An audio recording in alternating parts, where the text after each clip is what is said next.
It's a holiday. Yeah, we never have turkey the rest of the year, but now we have to eat it. It's a funny holiday, if you ask me. It makes no sense. Welcome to Watch Mojo, and today we're counting down our picks for the movies you can't help but associate with crisp fall air, turkey dinners, and for better or worse, time spent with your family. Peter! Arthur. Sorry I'm late. It's a jungle out there. I had to beat an old lady with a stick to get these cranberries. Peter. Number 10, Knives Out. We're ready for you now. We'd like to see you one at a time. All right, I'll go first. I'm assuming this will all be wrapped up before the memorial tonight.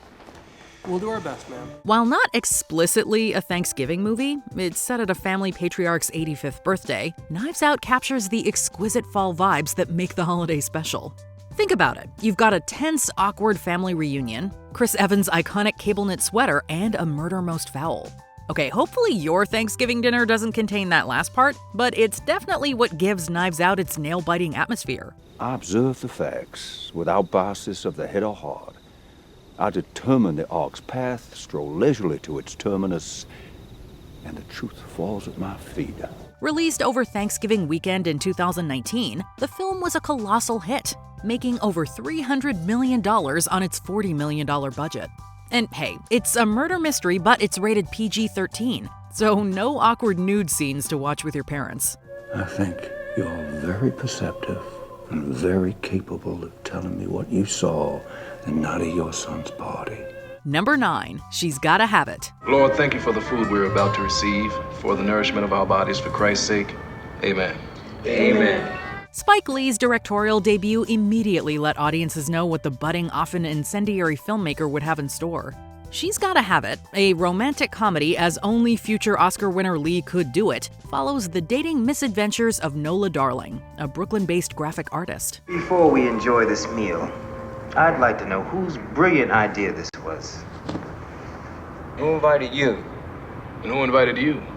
I invited all you fools. You were gonna meet sooner or later, so why let it be an accident? In one highly memorable scene, Nola invites her top 3 male suitors to an intensely awkward, increasingly heated Thanksgiving dinner, at which she intends to compare them, ranking them in terms of dating potential. So basically just as awkward as any other Thanksgiving dinner? Even if the scene is deeply cringeworthy, be sure to watch out for Lee's hilarious performance as the iconic Mars Blackman. Thank God we all have a lot to be thankful for. Like what? Well, our health and our careers. Our careers, Greer, I haven't had a job in 2 years. Number 8, Thanksgiving. The store shouldn't even be open. It's Thanksgiving. I know, Mary, but let's face it. Black Friday starts on a Thursday now, even in Plymouth.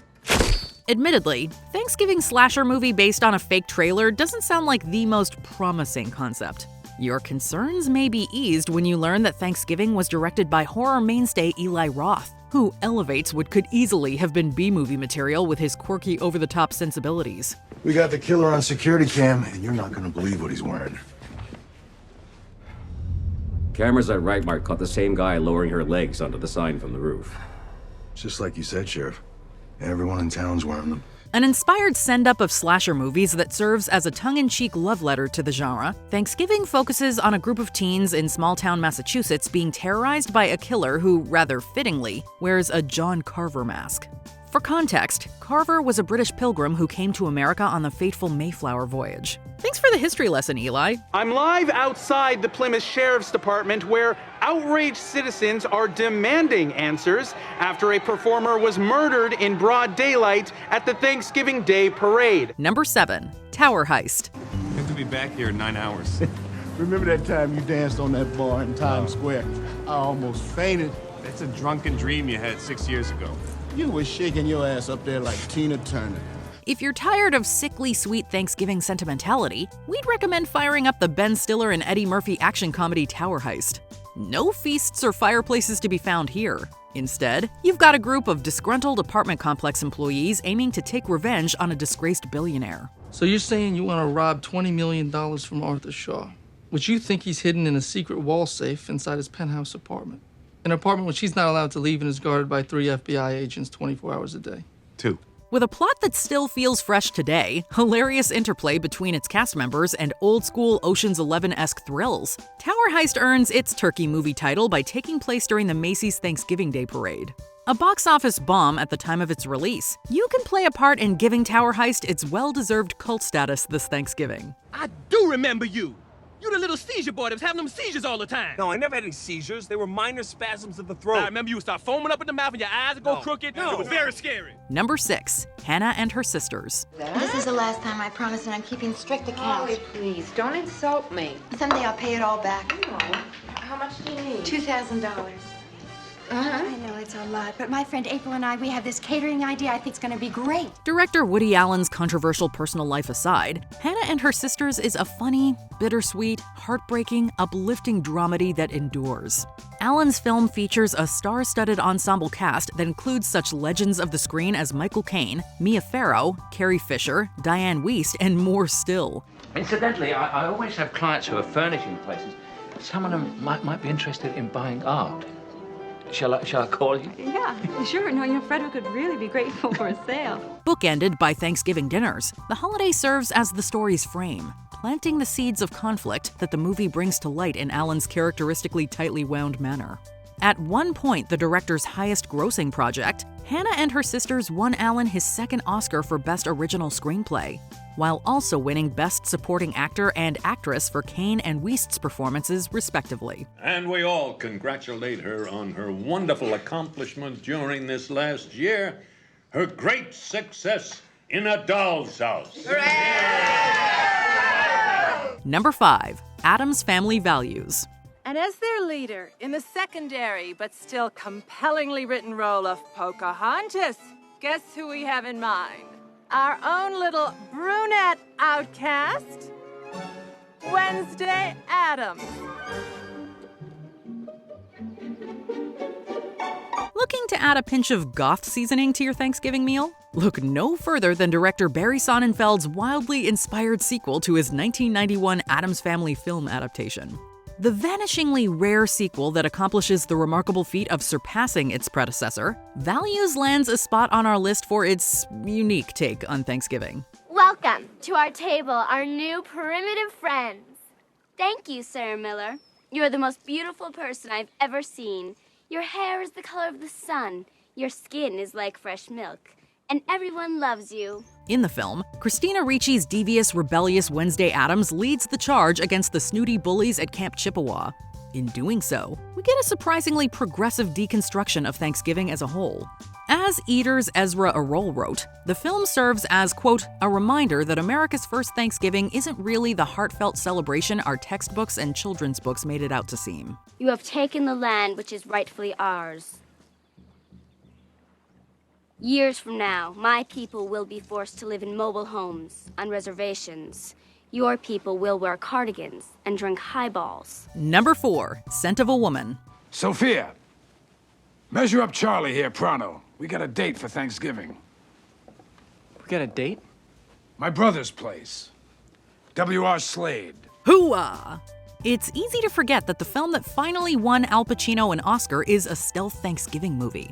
That's right, despite being released at Christmas time 1992, the events of Scent of a Woman take place over Thanksgiving weekend. Colonel, I can't go with you to your brother's place. I mean, I should be getting back to school. But you gotta have Thanksgiving somewhere. Prep school student Charlie, played by Chris O'Donnell, takes on a job babysitting a curmudgeonly Vietnam War vet, Pacino, and almost gets way more than he bargained for. While it's served with a hearty helping of 90s cheese, it's undeniable that Scent of a Woman is just as stirring and heartfelt as you remember it, and may even be worth watching for Pacino alone. He doesn't need to be labeled still worthy of being a bad man. What the hell is that? What is your motto here? Boys, inform on your classmates, save your hide. Number 3, Spider-Man. Who is this lovely young lady? MJ, I'd like you to meet my father, Norman Osborn. Dad, this is Mary Jane Watson. Hi. How do you do?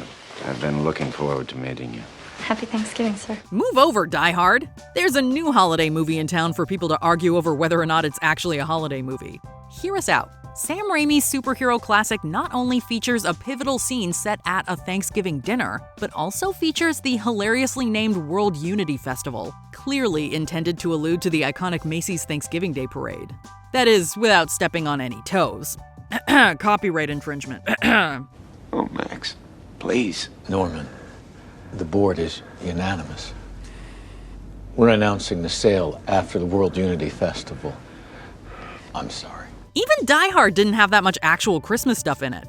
Having said all of that, Spider-Man is a certified crowd pleaser, featuring enough thrills, chills, and webbed spills for the whole family. I missed him a lot today. I know. I miss him too. Number 2, You've Got Mail. I think you discover a lot of things if you really knew me. If I really knew you, I know what I would find. Instead of a brain, a cash register. Instead of a heart, a bottom line. Beloved writer-director Nora Ephron had a unique gift for making her romantic comedies feel warm, lush, lived in, and above all, real. That gift is no more apparent than in You've Got Mail, which, in a stroke of genius, reunited Sleepless in Seattle stars Tom Hanks and Meg Ryan. The pair's chemistry radiates off the screen like a Thanksgiving roast. Okay, sorry, we had to. So you're fine. Fine. Happy Thanksgiving. Henry, happy Thanksgiving. In all seriousness, You've Got Mail may not be exclusively a Thanksgiving movie, but it exemplifies all of the best qualities the holiday has to offer. And since it's Nora Ephron we're talking about, be sure to take a second to enjoy the film's depiction of autumn in New York City. A handkerchief is a Kleenex that you don't throw away, see? My mother embroidered this for me. My initials and a daisy, because daisies are my favorite flower. May I ask who you are? Before we unveil our top pick, here are some honorable mentions. Alice's Restaurant. Arlo Guthrie, son of Woody, stars as himself in this comedy based on his own song. It says here, do you know of any reason why you might not qualify for military service? Not your father, not your grandmother. I could get it. But you don't have it now. No. The Last Waltz. Martin Scorsese's legendary concert film features the band playing on Thanksgiving 1976. Ophelia, where have you gone? Home for the Holidays. A sweet, well-acted palate cleanser, directed by Oscar winner Jodie Foster. Hey, gosh, speaking of coats, isn't yours endangered? This? Yes. But I mean, it wasn't when I bought it. Well then, I guess you did your part, huh? Pieces of April. Patricia Clarkson was Oscar nominated for her role in this emotional dramedy. You have. Apart from your weight problems, we're practically the same person. So why am I so hard on you? I mean, forget the fact that you're making the same mistakes I made, and I wish you'd make your own. For your consideration, this underrated Christopher Guest picture brilliantly skewers Hollywood culture. Tell me a little about the movie. It's about Thanksgiving, which I believe is probably our most elegant holiday, don't you think so? I do now. Before we continue, be sure to subscribe to our channel and ring the bell to get notified about our latest videos. You have the option to be notified for occasional videos or all of them. If you're on your phone, make sure you go into your settings and switch on notifications. Number 1. Planes, Trains, and Automobiles. I never did introduce myself. Del Griffith. American Light and Fixture, Director of Sales, Shower Curtain Ring Division. I sell shower curtain rings. Best in the world. Yeah, you probably saw this one coming. But can you blame us? Possibly writer-director John Hughes' finest comedic hour, excluding semi-dramatic fare like The Breakfast Club, Planes, Trains, and Automobiles benefits tremendously from its superbly matched leads, played by comedians Steve Martin and John Candy in career-defining roles. I had no idea those beer cans were going to blow like that. You left them on a vibrating bed. What did you think was going to happen? In case you haven't seen this classic of Thanksgiving cinema, uptight Chicago ad executive Neil desperately attempts to return home from New York to spend the holiday with his family. His efforts are upended at every turn by his new friend Del, a sweet but obnoxious and overeager salesman. Planes holds up to this day, mostly due to the secondhand relief you'll feel at not being the guys in this movie. You have any idea how fast you were going? Funnily enough, I was just talking to my friend about that. Our speedometer's melted, and as a result, it's very hard to say with any degree of accuracy exactly how fast we were going. 78 miles an hour. What's your favorite Thanksgiving movie? Be sure to let us know in the comments below.